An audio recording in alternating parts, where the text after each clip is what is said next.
Hello दोस्तों, तो आज है 30 सितंबर 2023। तो आज हम डिस्कस करेंगे 30 सितंबर के करंट अफेयर के बारे में। तो आज की करंट अफेयर का पहला सवाल है, संयुक्त राष्ट्र महासभा UNGA के 78वें सत्र को भारत की ओर से किसने संबोधित किया? तो इसका आंसर होगा एस जयशंकर। एस जयशंकर जो कि हमारे भारत के विदेश मंत्री हैं, इन्होंने संयुक्त राष्ट्र महासभा UNGA के 78वें सत्र को भारत की ओर से संबोधित किया। इन्होंने 26 सितंबर को 78वें सत्र में भारत की ओर से संबोधित किया। इनके पहले शब्द थे नमस्ते फ्रॉम भारत। और एस जयशंकर ने अपना अंतिम रेफरेंस भी दिया, इंडिया दैट इज़ भारत। विदेश सचिव कौन है? तो विदेश सचिव हैं विनय मोहन क्वात्रा। भारत के विदेश सचिव जो हैं वो हैं विनय मोहन क्वात्रा, हाल ही में नियुक्त किए हैं। अब देख लेते हैं UNGA के बारे में। तो UNGA एक यूनाइटेड नेशंस की 6 भाग हैं, उन्हीं में से एक भाग UNGA है। 78वें प्रेसिडेंट जो हैं UNGA के डेनिस फ्रांसिस हैं। जो 78वां सत्र अभी हुआ है उसके जो प्रेसिडेंट हैं वो डेनिस फ्रांसिस हैं। इसका मुख्यालय कहाँ? तो इसका मुख्यालय है न्यूयॉर्क USA में। कहाँ पर है? तो इसका मुख्यालय है न्यूयॉर्क USA में। इसकी स्थापना 1945 में की गई थी। UNGA की जो स्थापना है वो 1945 में की गई थी। तो दोस्तों, ये हैं भारत के विदेश मंत्री एस जयशंकर। इन्होंने संयुक्त राष्ट्र महासभा में 78वें सत्र में भारत की ओर से इन्होंने संबोधित किया है। तो ये है विदेश मंत्री। और ये है विदेश सचिव विनय मोहन क्वात्रा। कौन है ये विदेश सचिव जो हाल ही में नियुक्त किए हैं? इनका नाम है विनय मोहन क्वात्रा। क्वेश्चन नंबर 2, किस भारतीय टेनिस खिलाड़ी को 2024 टेनिस हॉल ऑफ फेम के लिए नामांकित किया गया है? तो भारत के एक महान भारतीय खिलाड़ी टेनिस के लिएंडर पेस को भारतीय टेनिस खिलाड़ी को 2024 में tennis hall of the fame में नामांकित किया गया है। कौन है? लिएंडर पेस। लिएंडर पेस पहले एशिया महाद्वीप के पुरुष हैं जिनको tennis hall of the fame में नामांकित किया गया है। ये फर्स्ट जो पुरुष हैं वो हैं tennis hall of the fame में पालने वाले लिएंडर पेस। कौन है? लिएंडर पेस। ये हैं एक भारतीय खिलाड़ी लिएंडर पेस जिनको 2024 tennis hall of the fame पाने के लिए नामांकित किया गया है। ये एशिया के पहले पुरुष हैं जिनको tennis hall of the fame में नामांकित किया गया है।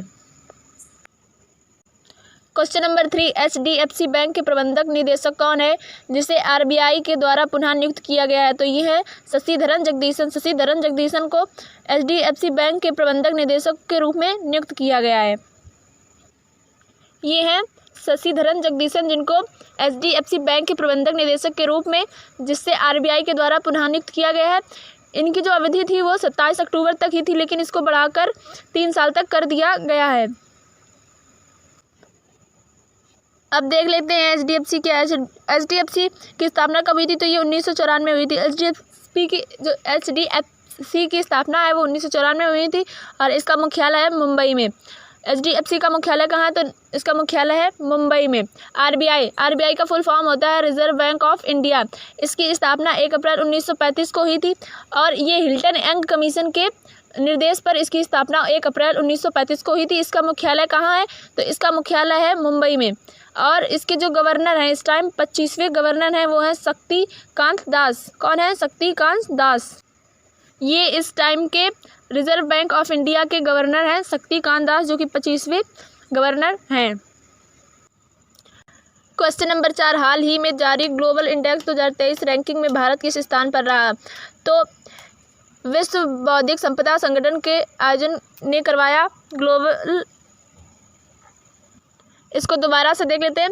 हाल ही में जारी ग्लोबल इंडेक्स 2023 रैंकिंग में भारत किस स्थान पर रहा? तो ये 40वें स्थान पर रहा, जो कि 2015 में इसकी रैंक थी 81वीं, लेकिन 2023 में इसकी रैंक 40 रह गई है। ग्लोबल इंडेक्स में भारत तेज़ी से बढ़ोतरी कर रहा है। इसमें 132 देशों ने पार्टिसिपेट किया था जिसमें भारत की रैंकिंग 40 आई है। GH है, ये क्या है? दुनिया भर की सरकारों के लिए अपने संबंधित देशों में नेतृत्व वाले सामाजिक और आर्थिक परिवर्तनों का आकलन करने का एक विश्वसनीय डिवाइस है। ये विश्व बौद्धिक संपदा संगठन के द्वारा ऑर्गेनाइजेशन कराया गया था। तो दोस्तों, देखते हैं क्वेश्चन नंबर 5 की। और हाल ही में जारी वर्ल्ड रैंकिंग रिपोर्ट 2023 के अनुसार भारत किस स्थान पर रहा? तो किसमें?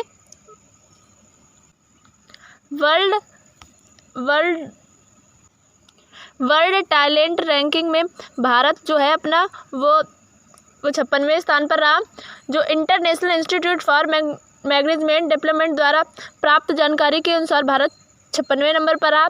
2022 में ये 92वें नंबर था। टॉप जो 3 कंट्री हैं वो है स्विट्जरलैंड, लग्जमबर्ग, आइसलैंड। कौन कौन सी? तो टॉप 3 कंट्रीज हैं स्विट्जरलैंड, लग्जमबर्ग, आइसलैंड। और international institute for management development द्वारा प्राप्त जानकारी के अकॉर्डिंग भारत अपना 56वें नंबर पर रहा। वर्ल्ड टैलेंट रैंकिंग रिपोर्ट के अनुसार 2023 में भारत 56वें नंबर पर रहा। क्वेश्चन नंबर 6, किस राज्य में सतत अपशिष्ट प्रबंधन के लिए भारत का पहला पॉलीथीन कचरा बैंक शुरू किया गया है? तो भारत का पहला पॉलीथीन कचरा उत्तराखंड में शुरू किया गया है, जो देहरादून कैट बोर्ड ने सतत अपशिष्ट प्रबंधन के लिए शुरू किया है। इसके दो उद्देश्य हैं। भारत का जो पहला कचरा बैंक जो शुरू किया गया है वो उत्तराखंड में शुरू किया गया। इसके 2 उद्देश्य हैं, वो है अपशिष्ट प्रबंधन और आय सृजन। उत्तराखंड की राजधानी जो है वो है देहरादून और यहाँ के जो मुख्यमंत्री हैं वो पुष्कर सिंह धामी। कौन है? पुष्कर सिंह धामी। और यहाँ के राज्यपाल हैं गुरमीत सिंह। कौन है? तो यहाँ के जो राज्यपाल उत्तराखंड के हैं वो हैं गुरमीत सिंह। राष्ट्रीय उद्यान के बारे में देख लेते हैं। तो यहाँ पर जिम कॉर्बेट राष्ट्रीय उद्यान है, राजाजी राष्ट्रीय उद्यान है और नंदा देवी राष्ट्रीय उद्यान है। और जो यहाँ का प्रमुख बांध है वो है टिहरी बांध। क्या है? टिहरी बांध। वैली ऑफ फ्लावर को भी उत्तराखंड से रिलेट करते हैं। क्वेश्चन नंबर 7, पहली वैश्विक हल्दी सम्मेलन का आयोजन कहाँ किया गया? तो जो पहला हल्दी सम्मेलन का आयोजन किया गया वो मुंबई में किया गया। 27 सितंबर को इसका आयोजन किया गया। ये महाराष्ट्र के मुख्यमंत्री एकनाथ शिंदे के द्वारा किया गया। इसका आयोजन NCDEX institute of community market and research NICR द्वारा कराया गया। क्वेश्चन नंबर 8, 30 सितंबर को कौन सा डे मनाया जाता है? तो 30 सितंबर को अंतर्राष्ट्रीय अनुवाद दिवस मनाया जाता है, जिसकी पहल 2017 से की गई। जो फर्स्ट बार अंतर्राष्ट्रीय अनुवाद दिवस मनाया गया था वो 2017 से मनाया गया था। 2022 में इसकी थीम थी a world without barriers. Question number 9, कौन सी कंपनी भारत में भूकंप चेतावनी सेवा शुरू करने जा रही है? तो गूगल कंपनी भारत में भूकंप चेतावनी सेवा शुरू करने जा रही है। ये एंड्रॉयड स्मार्टफोन में लगे सेंसर का उपयोग करके भूकंप चेतावनी सेवा के बारे में बताया जाएगा। National disaster management authority NDMA राष्ट्रीय भूकंप विज्ञान नेशनल सेंटर ऑफ साइस्मोलॉजी से परामर्श करने के बाद ये सेवा शुरू की जा रही है। गूगल, जिसकी स्थापना 1998 में हुई थी और इसका जो मुख्यालय है वो कैलिफोर्निया संयुक्त राज्य अमेरिका में है। CEO सुंदर पिचाई जो कि एक इंडियन है। इस गूगल के CEO कौन है? सुंदर पिचाई। हाल ही में भारत में हरित क्रांति के जनक कहे जाने वाले किस वैज्ञानिक का निधन हो गया? तो आप सभी को पता होगा, हम लोग बचपन से पढ़ के आ रहे हैं, हरित क्रांति के जनक MS स्वामीनाथन थे, जिनका निधन 98 वर्ष की उम्र में हो गया।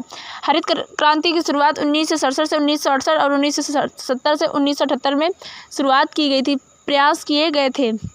हरित क्रांति से हमारा देश का बहुत कृषि में बहुत क्षेत्र में इसका अग्रणीय हरित क्रांति के द्वारा बनाया गया है।